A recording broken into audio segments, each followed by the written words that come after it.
जी का परिचय जुगल किशोर जी ने दिया, स्वामी श्री हरिदास जी का परिचय श्री कुंज बिहारी लाल जी ने किया। ठीक वैसे ही वंशी अली जी का पूरे विश्व को परिचय महाप्रभु जगन्नाथ जी ने दिया। कैसे? वंशी अली जी का जन्म हुआ आज ही के दिन। और एक और बात बताएं, ये ऐसे आचार्य हैं, आज ही इनकी जन्म तिथि भी है और आज ही इनकी प्रस्थान तिथि भी है। ये अपने जन्मोत्सव वाले दिन ही प्रस्थान कर गए थे। किशोरी जी के परम भागवत भक्त, और दिल्ली में इनका जन्म हुआ था। आपके पूज्य पिताजी महाराज श्री प्रद्युम्न मिश्र जी, और प्रद्युम्न मिश्र जी आपके पिताजी थे।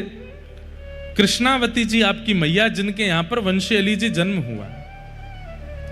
जन्म लेते ही आपने नेत्र नहीं खोले, दुग्धपान नहीं किया, कोई भी मुख से शब्द नहीं कहा। 3 दिन तक आप बिल्कुल अचेत अवस्था में पड़े रहे। लेकिन आपके पिताजी वृंदावन के ही थे, इस नाते से ब्रजवासियों का आना जाना दिल्ली में लगा रहता था। सन 1700 कुछ में आपका जन्म हुआ था, आज से सन 1700 कुछ में। अब कितने वर्ष हो गए होंगे? लगभग 300 के कुछ वर्ष हो गए होंगे। अब कितने वर्ष हो गए होंगे? लगभग 300 के कुछ वर्ष हो गए होंगे। तो वंशी अली जी के यहां पर ब्रजवासियों का आना जाना रहता था। तो ब्रजवासियों ने आकर के देखा तो यहां पर पिताजी महाराज जो आपके थे प्रद्युम्न मिश्र जी, वो बिल्कुल प्रसन्न मुद्रा में नहीं थे। तो ब्रजवासियों ने कहा, आपके घर लाला भयो, आप खुश क्यों नहीं हो? बोले, लाला तो भयो, लेकिन जब से जन्म भयो है ना कछु बोले, ना कछु गावे, ना कछु कहवे, ना कछु पीवे, कोई चेष्टा ही नहीं करे। तो ब्रजवासियों ने कहा, लाओ लाला को हमको दो। तो ब्रजवासियों पर तो एक ही मंत्र है, गोद में लेकर के बालक को सिर पे हाथ धर के फेरन लगे, कहो लाला लाला राधे राधे, लाला राधे राधे, लाला राधे राधे। जैसे ही ब्रजवासियों ने राधे राधे कहा और राधा शब्द जैसे ही वंशी अली जी के कान में प्रविष्ट हुआ, तुरंत आपने अपने नेत्र खोल लिए, मंद मंद मुस्काने लगे, हाथ पांव को चेष्टा करनी प्रारंभ कर दी। तुरंत आपकी मैया ने आकर के जैसे ही पयोधर का पान कराया तो आपने दुग्ध पान भी कर लिया। राधा नाम सुने बिना आंख भी नहीं खोली वंशी अली जी ने। लेकिन अब भी लोग इनको पहचान नहीं पा रहे थे कि ये कौन है। आपके माता पिता ने तो ये सोचा कि जैसे बालकों को कोई ना कोई नाम या कोई ना कोई लीला से प्रसन्न किया जाता है, हमारे बालक को राधा नाम प्रिय है। वंशी अली जी की अब ये आदत बन गई, सोते रहते मैया उठा रही है, लाला उठ जा, लाला जग जा, तो को 15 घंटा है गए, कब तक सोते रहेगो? तब पिताजी आके कहते, बोले राधा राधा बोलो, राधा राधा। बोले लाला राधे राधे, लाला राधा। सोई उठ करके बैठ जाते। और 2 भावना, एक तो स्वयं राधा नाम सुनने के आदि, दूसरा कम से कम इस बहाने से माता पिता भी तो राधा राधा बोलेंगे। ऐसे वंशी अली जी। अब भी इनके माता पिता इनको नहीं पहचान पाए। बालकों के पास जाते तो कोई बालक इनसे बात करता, ये उत्तर नहीं देते। तब इनके घर के आसपास रहने वाले बालकों ने कहा, बोले ये एक ही बात से बात करते हैं। बोले क्या? बोले बात के प्रारंभ में भी राधा बोलो, विश्राम में भी राधा बोलो, तो ही बात करेंगे। तो कोई भी बालक इनसे बात करने जाता, बोलते राधे राधे, तुमने भोजन किया? हाँ मैंने भोजन पाए लियो। और बिना राधा बोले कोई बात भी करता तो बात ही नहीं करते थे वंशी अली जी। आपका स्थान जयपुर में भी है वंशी अली जी का। आप विद्वान ब्राह्मण में जन्मे, ब्राह्मण कुल में जन्मे, तो पिता ने पढ़ा लिखा करके विद्वान बनाया। गुरु जी की भी यही शामत कि संस्कृत के सूत्रों को भी याद कराना पड़ता तो पहले राधा राधा बोलना पड़ता था, तभी सूत्र याद करते थे। प्रकांड विद्वान बन गए वंशी अली जी। एक बार आप जयपुर के राजा के यहां आपके पिताजी की कथा हुई, तो पिताजी महाराज कथा करने गए तो वंशी अली जी साथ में गए। 10 वर्ष की आयु थी आपकी। हम ये बात पूरी कथा इसलिए सुना रहे हैं क्योंकि इनका परिचय कोई पहचान ही नहीं पाया जब तक जगन्नाथ जी ने नहीं बताया। कैसे बताया वो सुनिएगा। तो एक बार वंशी अली जी अपने पिताजी के साथ जगन्नाथ जयपुर गए, तो जयपुर में इनके पिताजी ने कथा सुनाई। तो कथा में पिताजी ने प्रवचन करते सुनाया कि भगवान श्री कृष्ण जब सांदीपनी गुरुकुल पढ़ने के लिए गए, तब सांदीपनी गुरुजी के यहां गुरुजी के पुत्र को पांचजन्य नाम का एक राक्षस ले गया था, जिसका उद्धार करके भगवान ने उसकी अस्थियों से शंख का निर्माण किया, जो कि भगवान का एक आयुध पांचजन्य शंख बना। ये प्रवचन कर रहे थे, तभी राजा ने प्रश्न कर लिया, बोले भगवान एक बात बताओ, आप बता रहे हैं कि भगवान 12 वर्ष की अवस्था में गुरुजी के यहाँ पढ़ने गए, वहां पर पांचजन्य दैत्य का उद्धार करके तब उसकी अस्थियों से पांचजन्य शंख बनाया, तो फिर आपने अभी परसों की कथा में कहा था कि भगवान देवकी के गर्भ से जन्मे और जन्म लेते ही शंख चक्र गदा पद्म उनके हाथ में थी, तो जन्म के समय पे जो शंख हाथ में था वो कौन सा था?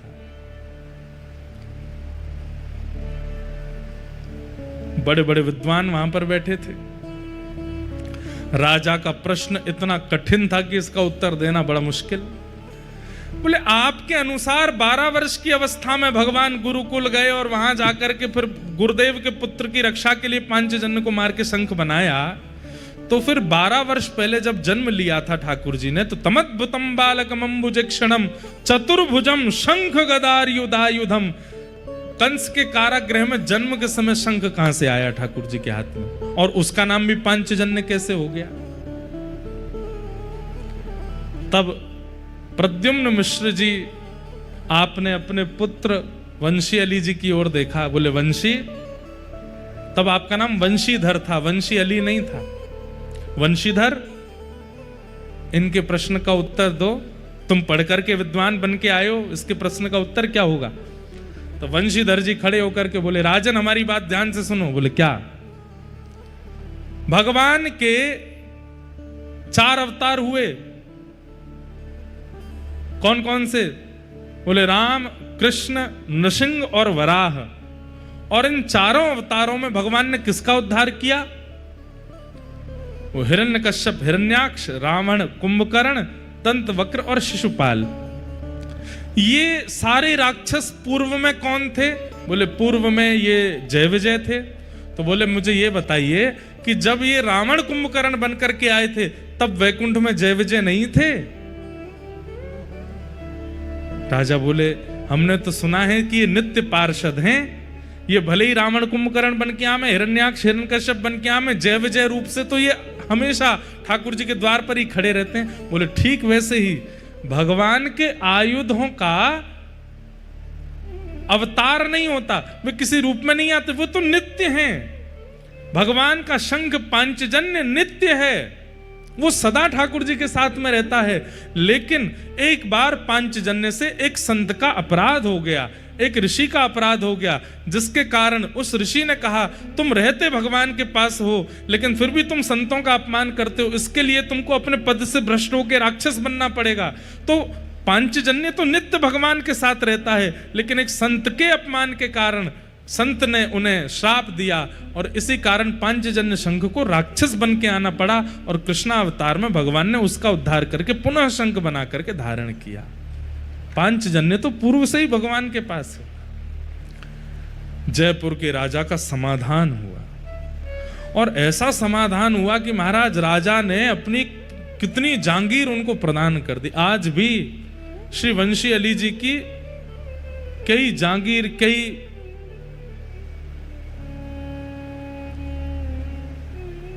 भूमि जयपुर में है, कब्जा हो गया कहते हैं उस पे, लेकिन वो वंशी अली जी का है, राजा ने खुद प्रदान किया। इतने विद्वान, अब भी पिताजी को लगा कि ये केवल विद्वान है, लेकिन राजा का समाधान करते ही वंशी अली जी वहां राधा नाम संकीर्तन करने लगे, उन्माद उच्च स्वर में नाचने लगे, गाने लगे, और दौड़ते हुए श्री गोविंद देव जी के पास गए और सामने जाकर के नृत्य करने लगे। अब पिताजी को अपने पुत्र की विद्वत्ता तो दिखती है, लेकिन राधा के प्रति इतना प्रेम, किशोरी जी के प्रति इतना प्रेम, ये उनको अनुभव नहीं होता कि ये क्यों है। तब आप अपने पिताजी के साथ तीर्थ यात्रा पर गए, और तीर्थ यात्रा करते करते जब आप जगन्नाथपुरी आए, तो तब जगन्नाथपुरी में भीड़ तो होती थी, पर इतने लोग नहीं होते थे। लोग बाग दर्शन करने के लिए जाते, कोई आचार्य, कोई विद्वान, कोई श्रेष्ठ जन अगर आते थे तो महाप्रभु जगन्नाथ जी का महाप्रसाद तो सबको मिलता ही था, पर उनके अंग की माला, उनके विशेष प्रसाद भोग विशेष संतों को दिए जाते थे, आज भी दिए जाते हैं। वंशी अली जी सामने आकर के दर्शन कर रहे हैं और नेत्रों से अश्रु प्रवाह कर रहे हैं। महाप्रभु जगन्नाथ जी अपने ब्रह्म वेदी से हिलने लगे, ऐसे झूमने लगे वंशी अली जी को देख करके। तुरंत पुजारी जी भीतर गए, बोले महाप्रभु जी क्या हुआ, क्या हुआ? तभी आपने वहां के जगन्नाथपुरी के राजा को स्वप्न दिया, बोले कि मेरे एक परम पावन भक्त मेरे सामने खड़े हैं, लेकिन पुजारी जी उनको माला नहीं दे रहे हैं, पुजारी जी मेरी निज वस्तु उनको प्रदान नहीं कर रहे हैं, आप तुरंत मंदिर में आओ और पुजारी जी को आज्ञा करो, ये जो नन्हा सा बालक खड़ा है अपने पिता के साथ, इसको तुरंत जाकर के माला और मेरी कोई निज वस्तु प्रदान करें। तभी राजा आए और आकर के कहा कि यहाँ कोई ब्रज से कोई छोटे बालक आए हैं, कोई दिल्ली के जन्मे कोई, तो प्रद्युम्न मिश्र जी बोले आपको कैसे पता? बोले महाप्रभु जगन्नाथ जी ने स्वप्न दिया और स्वप्न में आकर के कहा है मेरे कंठ की निज माला आपके बालक को पहनाई जाए। पिताजी बोले हमारे बालक में ऐसी क्या योग्यता है कि महाप्रभु जी स्वयं स्वप्न देकर के कह रहे हैं? माला आदि प्रदान की तो आपके पिताजी व्याकुल हो गए, बोले ऐसा क्या है मेरे पुत्र में जिसके लिए महाप्रभु जगन्नाथ जी राजा को स्वप्न देते हैं? तब प्रद्युम्न मिश्र जी बार बार राजा से कहने लगे, बोले आपसे तो जगन्नाथ जी बात करते हैं ना? बोले हाँ, आप उनसे पूछिए ना मेरे बालक में ऐसी क्या विशेषता है जिसके लिए महाप्रभु जी आपको स्वप्न देते हैं?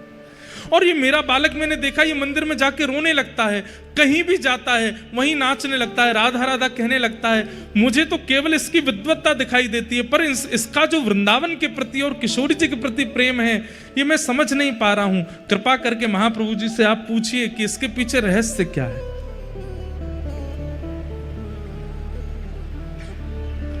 तब राजा ने महाप्रभु जी से पूछा कि हे महाप्रभु जी, जिस बालक को आपने आज माला प्रदान करने की आज्ञा की वो बालक इतना श्रेष्ठ क्यों है, कृपा करके हमें बताओ। तब महाप्रभु जगन्नाथ जी राजा को स्वप्न देकर के कहते हैं जिस प्रकार मेरे अधर की वंशी हितरिवंश महाप्रभु के रूप में प्रकट होकर राधा वल्लभ लाल जी को विराजमान करते हैं, ऐसे ही मेरी प्राण पिया किशोरी जी की वंशी ही उस बालक के रूप में वंशीधर बन करके आई है। ये किशोरी जी की वंशी है। ये बात पूरे विश्व को किसने बताई? जगन्नाथ महाप्रभु ने। श्री जगन्नाथ जी ने राजा से जाकर के कहा आप उनके पिताजी को बता दीजिए, वो उस अपने पुत्र के रूप को जानते नहीं है, उसका नाम वंशीधर रखा गया है, वास्तव में वंशी ही है पर मेरे अधर की नहीं, किशोरी जी के अधर की वंशी। यहां के उस समय के राजा गजपति महाराज ने प्रद्युम्न मिश्र जी से जाकर के कहा धन्य है आपके पुत्र को प्रणाम। बोले कि क्या है, सब क्यों प्रणाम करते हैं मेरे पुत्र को? बोले महाप्रभु जगन्नाथ जी ने आज्ञा करके बताया है कि किशोरी जी की अधर की वंशी ही आपके पुत्र के रूप में प्रकट हुई है। ये श्री राधा रानी की अधर की वंशी, उसका परिचय महाप्रभु जगन्नाथ जी देते हैं। तब पूरे विश्व में आज भी इतनी ख्याति इतने लोग नहीं जानते, पर जानना चाहिए। हमारी अभी कथा हुई थी दिल्ली में, तब मैं गया था सुबह सुबह, जिस दिन मेरा जन्म दिवस था 7 अगस्त को कथा थी दिल्ली में। तो हर बार जन्मदिन पे हम या तो राधारमण जी वृंदावन परिक्रमा, यमुना जी स्नान, तटीय स्थान में पद गायन ये करता हूं मैं सुबह सुबह। इस बार नहीं हो पा रहा था तो फिर मैं वहीं गया दर्शन करने। वंशी अली जी के घर पे ही श्री लाडली जी विराजमान है, चांदनी चौक दिल्ली में। उनका दर्शन करने के लिए गया। उन वंशी अली जी का परिचय पूरे विश्व को महाप्रभु जगन्नाथ जी प्रदान करते हैं। धीरे धीरे उसी के बाद ख्याति हुई है उनकी कि ये किशोरी जी की अधर की वंशी जो इस रूप में प्रकट हुई। ऐसे महाप्रभु जगन्नाथ जी जो अपने आचार्यों का उजागर करते हैं, अपने आचार्यों के स्वरूप को प्रकट करते हैं, ऐसे महाप्रभु जी को प्रणाम। तो आज इसलिए विशेषता है, आज इसलिए ये भाव, मुझे सुबह ही हमारे एक मित्र का संदेश आया, बोले आप जगन्नाथपुरी में हैं और आज उन्हीं की तिथि है जिनका परिचय पूरे विश्व को महाप्रभु जगन्नाथ जी ने कराया। दिल्ली में प्रकट हुए श्री वंशी अली जी महाराज, उनका प्रचार, उनके रूप का प्रमाण पूरे विश्व को जगन्नाथ महाप्रभु ने प्रदान किया। ऐसे वंशी अली जी को हम बारंबार प्रणाम करते हैं, बारंबार वंदन करते हैं। उनका एक बहुत सुंदर पद है,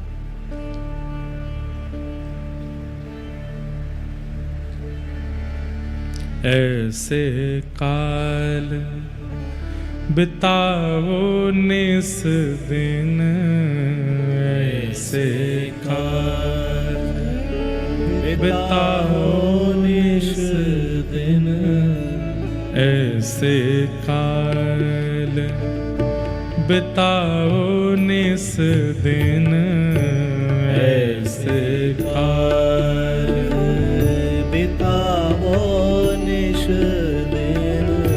भोर सांझ लो, सांझ भोर लो, भोर सांझ लो।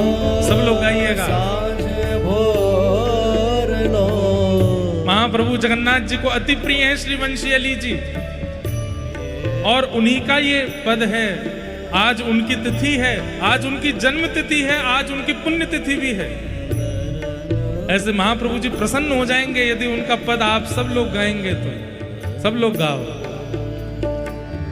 ऐसे काल बिताओ निस दिन, ऐसे काल बिताओ निस दिन। भोर सांझ लो, सांझ भोर लो, भोर सांझ लो, सांझ भोर। सुबह से शाम तक और शाम से फिर सुबह तक क्या करो? लाड लड़ाओ दो जन, लाड लड़ाओ दो जन। श्री प्रिया प्रियतम को लाड लड़ाओ, दिन रात और कुछ करो ही मत। भोर सांझ लो, सांझ भोर लो,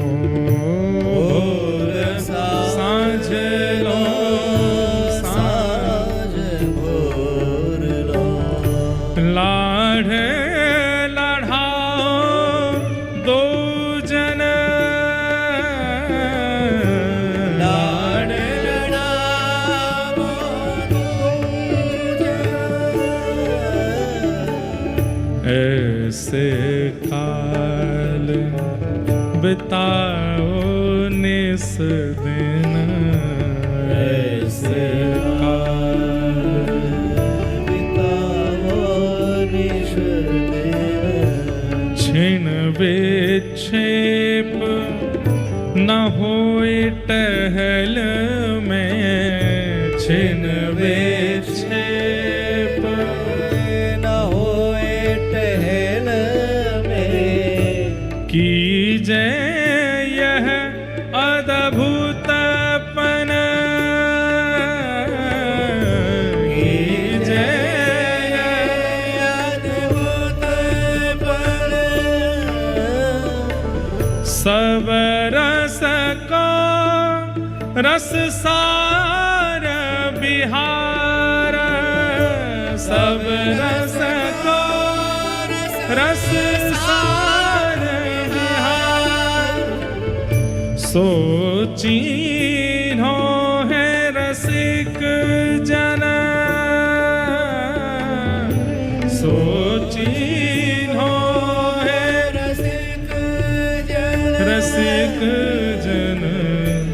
ऐसे काल बिताओ निस दिन, ऐसे काल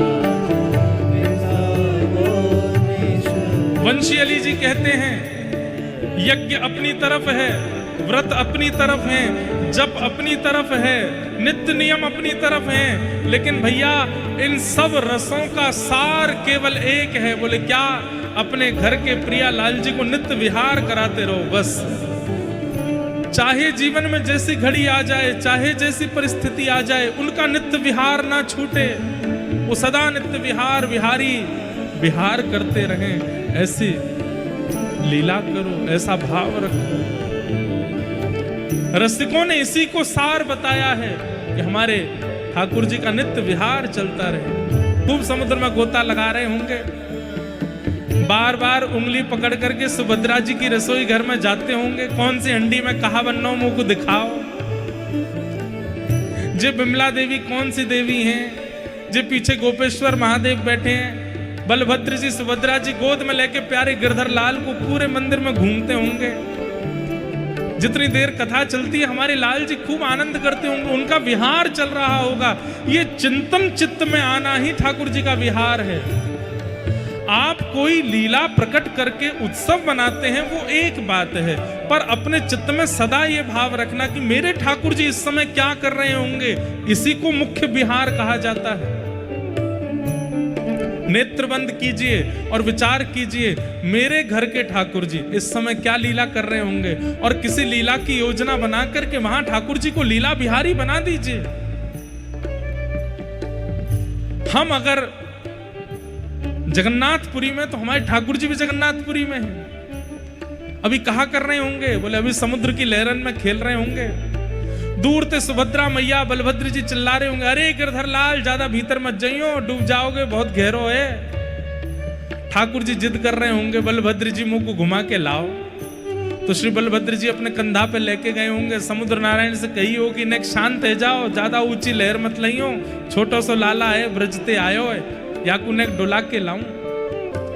ये नित्य विहार का चिंतन अपने चित्त में करते रहो कि हमारे ठाकुर जी मंदिर में बैठे, सिंहासन में बैठे नहीं, वो कहीं विहार कर रहे हैं। आचार्यों ने कहा है यही सारों का सार है कि आपके दोनों प्रिया प्रियतम विहार करते रहें आपके चित्त में।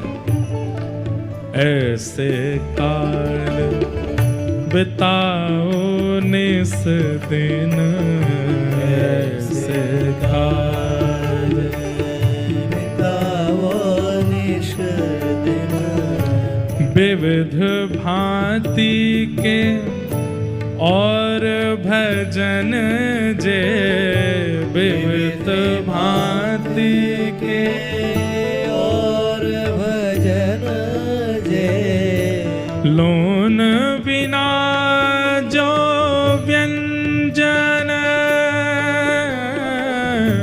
लोन बिना जो।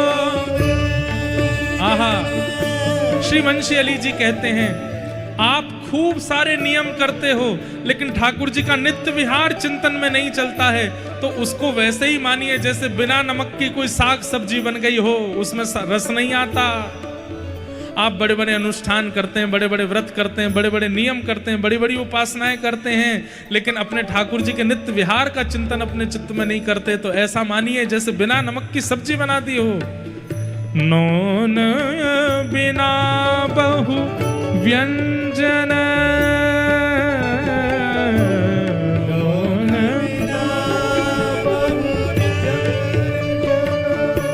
कैसे मिलेगा ये भाव?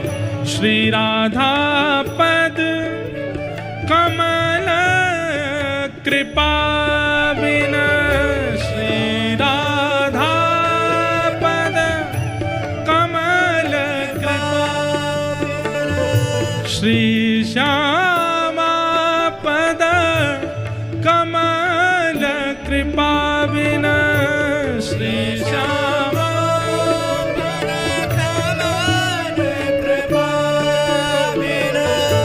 को पावे रस को कण,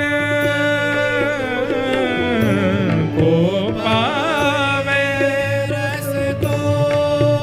रस को कण, ऐसे काल बिताओ निस दिन, ऐसे काल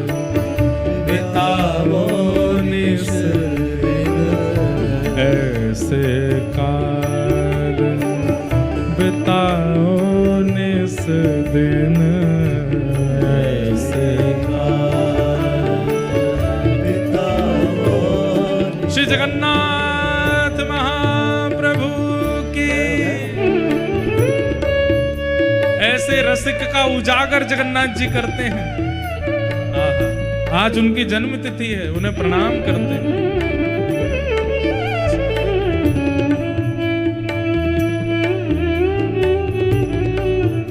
एक ताल बजा के गाओ।